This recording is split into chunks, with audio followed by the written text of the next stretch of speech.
big time in fashion. Paris Fashion Week just took place, and we seen a lot. We've seen a lot when it comes to fashion, and I want to touch a little bit on the actual event of Paris Fashion Week and just Fashion Week in general, whether it's New York, Paris, whatever.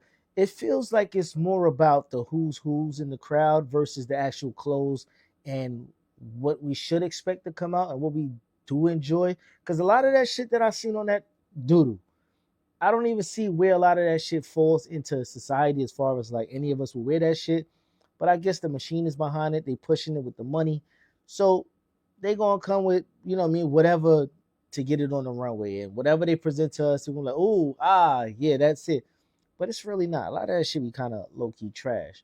But we ain't here for that. We here for what Pharrell's been doing, man. So Pharrell, we've been seeing little things pop out here and there. He popped out with these sneakers. It's kind of like a Cortez puffy skateboarder Louis Vuitton sneaker.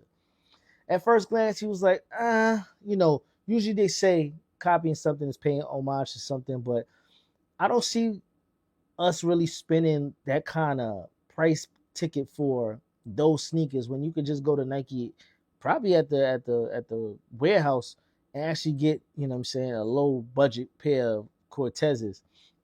I'm just saying, but Pharrell's Pharrell, so he's always going to put a stamp on something. And the whole LV collection came out during that time. And I would say it's kind of mid to me. Nothing really wowed me about what they rolled out. Him teaming up with Nigo again was pretty dope to see because that whole nostalgic feeling of those two making so much magic take place before a human race, and then they were over there at Bape, and then they just rolled it back into the whole LV. So they're really active in the space right now. But shout out to Pharrell for tapping in and bringing his brother back with him, because this might be the first little iteration that we might see, and there might be more coming from this that we just have to wait and see what comes out of it. So hopefully, being that we seen this pairing go crazy before, let's see. I know Pharrell's still getting his feet wet over there at LV. Sometimes you don't want to do too much to upset the big wigs and to go too far off the path. So I mean, let's see what he got going on over there eventually.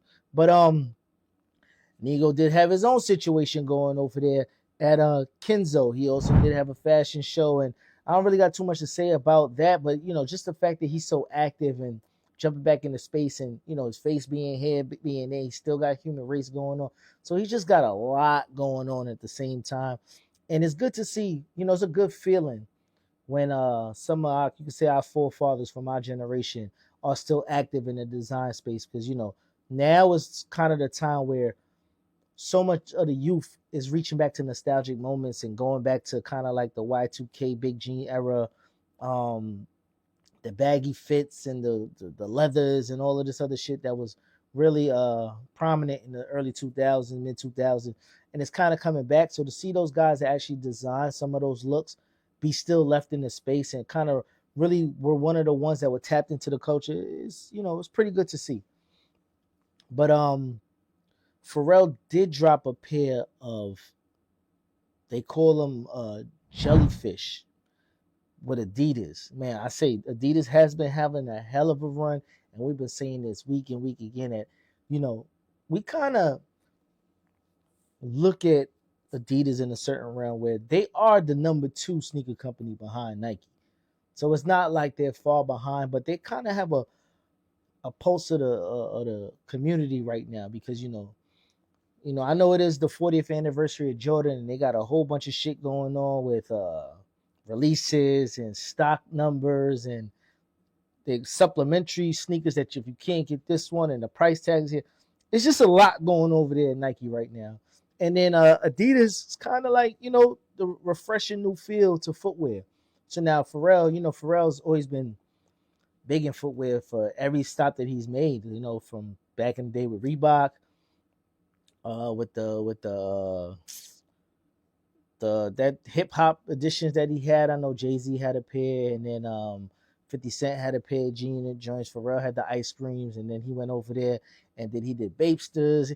He's been active in footwear for a very long time. So to see him still in the space playing around, is still kind of dope. But to bring a whole new look and a whole new light, I know the big bulky sneaker is something that's, currently hot right now. So to see Pharrell, not going too far away from what's going on in the culture right now and to bring out something hot, because I get these shits. I like them right now. The big jeans sit nice with the big shoes sometimes, but it don't look like full-fledged dad shoes. They put a little technology looking stuff in it, give it a whole new, aesthetic to what's going on today.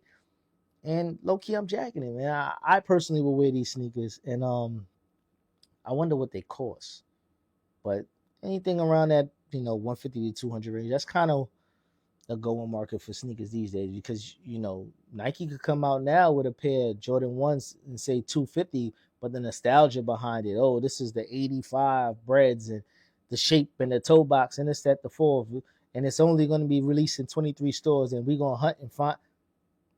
Them days is over, man. I got the money, I want them, give me what I want. If I can't get, I'm going to the next brand. That's how we going to do it. I don't know what they're going. I don't know how they're going to run, how they're going to play it out, but Pharrell, great job with these jellyfish joints. I wonder what the colors is to come, but 2025 is a big year for footwear, and a transition period between clothing. So we only in January, so it's definitely going to be way more to come.